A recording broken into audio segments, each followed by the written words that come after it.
Озеро Рица– завораживающее творение природы как в летний, так и в зимний период. Туристы приезжают сюда за хорошими впечатлениями и теплыми воспоминаниями, которые, конечно же, останутся с ними на долгое время. Я думаю, что я надолго запомню эту поездку и обязательно попробую сюда еще раз вернуться. Привезу сувениры родителям и друзьям. Больше всего меня поражает масштаб вообще огромных гор, огромное озеро. Мне здесь очень понравилось, и мне жаль, что нам приходится так быстро уехать отсюда. У нас время поджимает, и я бы с радостью здесь даже на ночевку осталась. Честно, мне до сих пор не верится. Я всегда очень хотела побывать в Абхазии, на Рице. Хотелось бы запомнить каждый момент больше, насладиться красотами. Если у меня будет возможность, я обязательно приеду еще раз на Рицу. Я думаю, возможность будет. В таком месте на самом деле дышится совсем иначе. То есть мы в Калининграде, не сказать, что это очень загруженный город, но вместе с тем там много автомобилей. Здесь же чувствуется, что воздух очень чистый, красивый. Здесь почему-то я ощущаю себя как дома. То есть я первый раз приехал в Сочи, но не первый раз в горах. Я был до этого в Горном Алтае, и каждый раз очень теплые, комфортные люди, все открытые, душевные, всегда улыбаются. Поэтому мне очень приятно здесь, мне здесь очень сильно нравится. За каждым счастливым воспоминанием гостей об этом необычном месте стоит кропотливый труд инспекторов лесного хозяйства, которых здесь 45 человек. Тенгиз Джергения, главный лесничий территории Рицинского реликтового национального парка, отмечает, что работа идет круглогодично. Это все те ребята, которые разбросаны по всей территории национального парка. У нас это идет самая верхняя зона, это Аватхара, Рица, Гега, Куджба. И плюс вдоль дороги у нас есть на каждом объекте дом лесника, как называется, дом-кордон, где ребята работают посменно. Наша задача – безопасность, в первую очередь, туриста. Вторая – это то, что мы должны обеспечить им непосредственно заезд и выезд, безопасность их, которую мы контролируем. Это, не дай бог, дерево упало, камни попадали, контролируется дорога. Это по всей территории национального парка. Озеро Рица ледниково-тектонического происхождения. Оно расположено на высоте 950 метров над уровнем моря в бассейне реки Бзыбь, в глубоком лесистом ущелье рек Лашипсе и Юбшары, к востоку от Гагарского хребта. Такое место, как Рицинский реликтовый национальный парк – подарок природы, который необходимо беречь всеми силами.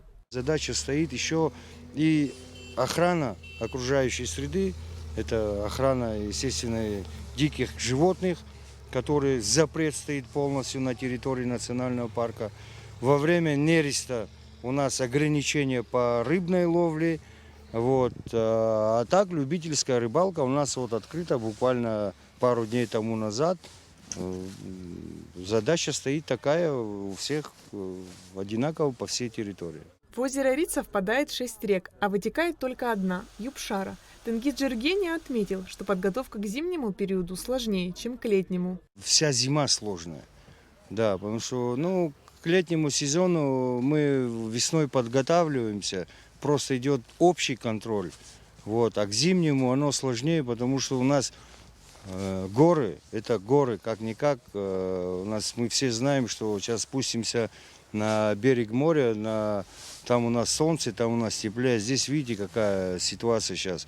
Непредвиденные осадки у нас бывают такие, что может до метра снега за сутки выпасть. И это неуспевание, что не то, что с техникой, то, что физически не успеваешь из-за условий погодных. Естественно, зимой намного сложнее. Адамур Багателия, директор Рицинского реликтового национального парка, рассказал, что главная работа зимой – расчистка дорожной инфраструктуры. Специалисты делают все возможное, чтобы обеспечить максимально комфортные условия для посетителей парка. На мой взгляд, дорога в отличном состоянии.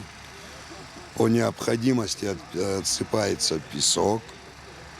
Мы уже 100 кубометров песка высыпали на всей протяженности. Мы все будем делать для того, чтобы любой желающий мог бы попасть на озеро Рица. За неполный январь 2026 года посещения туристов составили 6500 человек, на 500 больше, чем в прошлом году, даже несмотря на то, что национальный парк из-за непогоды был закрыт на 4-5 дней. Также, помимо существующей опасности частого схода лавин, присутствует и проблема заторов. В советское время Сюда в основном поднимали туристов организованно на автобусах.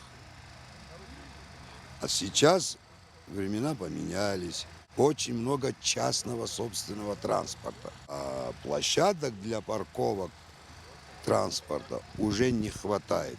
Но над этой проблемой мы думаем, это мы обсуждаем с руководством страны и так далее. Я надеюсь, и эта проблема тоже будет снята. Неважно, приезжать в Рицинский национальный парк зимой или летом, он всегда поражает красотой природы и величием. Аэлита Арутюнян, Адам Рджения, Абхазское телевидение.